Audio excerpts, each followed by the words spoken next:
En un año 2023 que sin lugar a dudas, bueno, la salud mental ha tenido un lugar preponderante. Sabemos que los casos vinculados con la salud mental están creciendo a nivel mundial.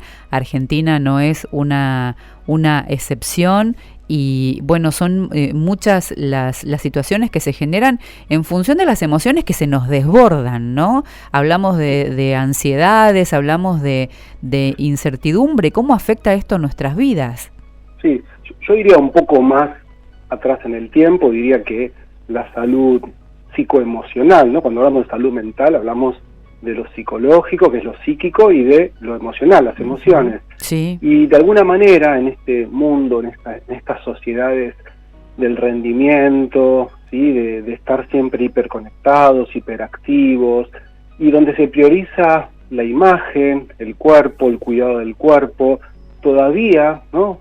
Sigue siendo un poco tabú el conectar con el mundo interior y hablar de lo emocional, ¿no? Cuesta muchísimo. Entonces, podríamos decir que desde hace muchísimo tiempo la pandemia agravó, porque nos puso en jaque mate en relación a que desarmó rutinas. En las rutinas el ser humano se esconde, entonces la pandemia hizo eso, como un borrón de las rutinas, y en ese sentido aparecen eso que se venía tapando, que mucha gente venía tapando o medicándose o de alguna manera haciendo cualquier artilugio para no hacerse cargo de que había que frenar un poco. Eso obligó el COVID a frenar, y en algunos casos fue gravísimo, en otros salió de alguna manera, ayudó como un aprendizaje, pero en definitiva conectó con el mundo interior. Hubo que empezar a ver cómo estábamos viviendo y cómo había que empezar a vivir cuando se hablaba de esa nueva normalidad.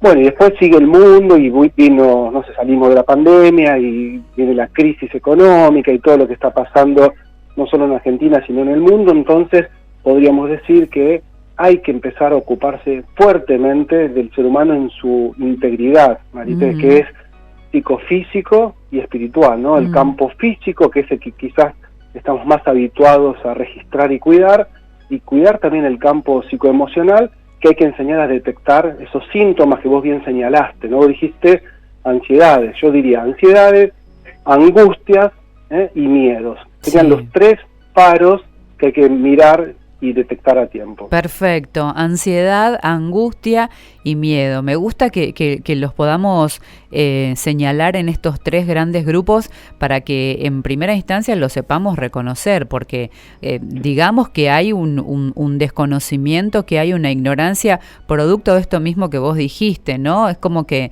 nos hemos negado por muchos años a conectar con nosotros mismos. ¿Cómo reconozco que tengo ansiedad? ¿Cómo reconozco que tengo miedo?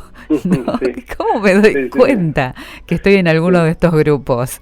Bueno, bien. Lo importante es entender que estos tres síntomas son normales, son esperables, no hay quien no los sufra en algún momento del día o cada tanto. Quizás el síntoma de la época es la ansiedad, ¿no? Porque está la gente hiperactiva, siempre pensando en el después, en el mañana, ¿no? La ansiedad es esa sensación de no estar nunca en el presente y estar pensando a cada momento el paso a seguir, el futuro, el miedo, la incertidumbre, todo lo que genera mirar por la ventana hacia el mañana. Eso hace que uno esté ansioso y está, digamos, es algo, digamos, bastante normal. El tema cuando esa ansiedad empieza a crecer en intensidad. Si esa ansiedad crece en intensidad, ¿sí?, se transforma en trastorno de ansiedad, o lo que habrás escuchado más de una ocasión, ataque de pánico, ¿no? El ataque de pánico es como, digamos, ya una alteración, digamos, psicopatológica mucho más compleja. Después, la angustia sería lo reverso, ¿no? Realmente la angustia lleva a la depresión. La angustia te hace pensar mucho, no sé, en el ayer, te desvitaliza, te quita energía. Esa angustia que a veces se siente puede ser un vacío existencial, puede ser por esa misma incertidumbre. La gente se angustia, es normal, es esperable, pero si esa angustia crece, se transforma también en un trastorno de angustia, o puede llevar, en caso más grave, a la depresión. Bien.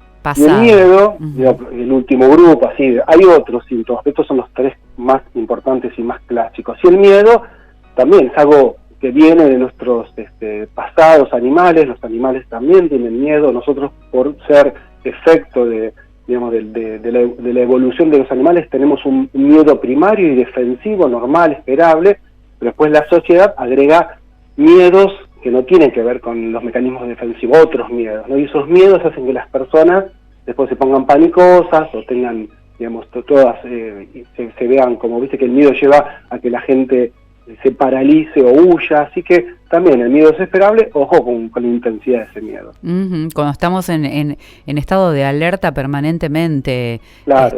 ¿no? Bien, ok, es interesante porque allí los podemos distinguir y nos podemos reconocer en estas instancias y podemos virar hacia uno y hacia otro de manera permanente a lo largo del día antes de instalarnos, porque me imagino que nos podemos instalar en uno de ellos casi como un estado emocional muy fuerte, que es lo que nos lleva o al ataque de pánico o a la depresión, ¿no? O algún estado más fuerte.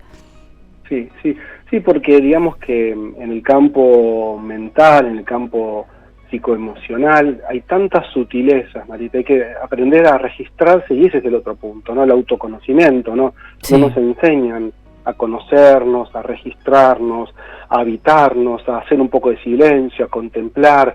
Por supuesto que cuando una persona empieza una terapia, de alguna manera ese es el espacio, pero mucha gente terminan yendo al psicólogo cuando ya están con un trastorno de angustia o ansiedad o con un cuadro ya psicopatológico. Siempre lo que se sugiere es, así como uno hace un chequeo médico cada tanto para ver si está todo bien, aunque no te sientas mal, habría que hacer también un chequeo psicológico cada tanto y ir a revisar qué está pasando en el mundo interior, no esperar a que crezcan los síntomas. Y vos señalabas esto, si se puede ir virando, si en el mismo día, claro, sí, porque vos podés tener un recuerdo y melancolizarte y angustiarte, o podés tener miedo a, qué sé yo, qué va a pasar ahora con el nuevo presidente y te aparezca mucha ansiedad. Creo que el pensamiento es el generador muchas veces no, en general el pensamiento es el que genera alteraciones emocionales. El miedo que te decía hace un rato, el primario no, vos digamos como los animales cuando estamos en contextos desconocidos, cuando tenemos que enfrentar situaciones que nunca transitamos, ahí aparece la señal de alarma, ¿no? De alerta.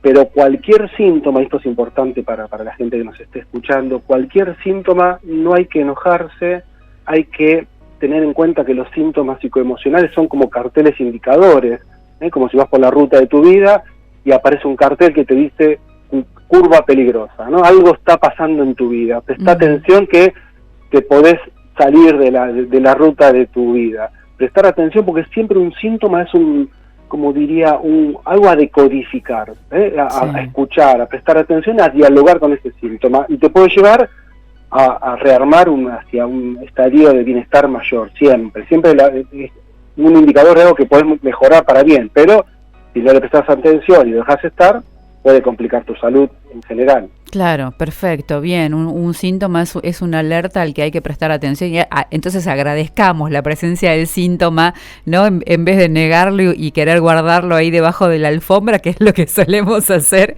claro, en líneas generales.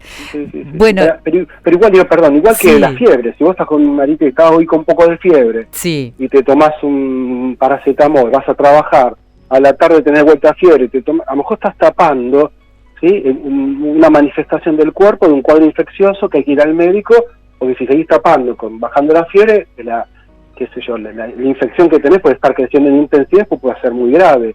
Claro. Lo psicológico es igual. Si vos tapas la angustia, ¿sí? Con distracciones, con psicofármacos, con lo que sea, tarde o temprano eso va a salir y va a expresar algo que vos tenías que haber registrado y no registraste. Sin lugar a dudas. Ahora, cuando hablábamos recién de la incertidumbre, de los pensamientos como rector de todo esto, Pablo, ¿no? Y trayéndonos a este contexto electoral, ¿qué hacer si pudiéramos dar algunos consejos prácticos? Sí. ¿Qué hacer para manejar la ansiedad en estos días, esta incertidumbre, para poder estar tranquilos, para poder conectar desde el mejor lugar con la realidad y llevar una vida un poco más saludable? ¿Qué prácticas nos podés brindar?